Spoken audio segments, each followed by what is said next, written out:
Hi friends, నేను మీ వీరబాబుని. 32వ పద్యం. కోపమునను ఘనత కొంచెమైపోవును, కోపమునను మిగుల గోడు గలదు. కోపమడిచెనేని గోర్కెల నీడేరు, విశ్వదాభిరామ వినురవేము. భావం ఏమిటంటే, కోపము చేత కీర్తి నశించను. వీడి కోపిష్టి వాడని అందరూ విడిచిపెడతారు, దూరంగా వెళ్ళిపోతారు, భయపడతారు కోపిష్టి అని. భయపడకూడదు, దగ్గరికి రావాలి మనం అంటే భయం లేకుండా.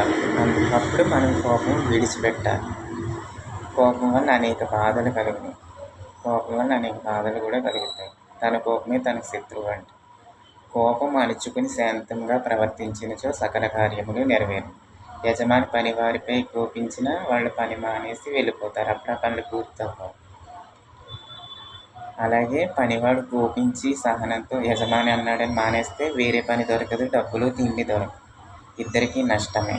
కాబట్టి కోపం లేకుండా నిదానంగా చెప్పి పనులు చేయించుకోవాలి, అప్పుడు ఇద్దరికీ లాభం, ప్రయోజనం ఉండదు. కాబట్టి కోపం ఉండకూడదు, కోపం తగ్గించుకోవాలని భావం.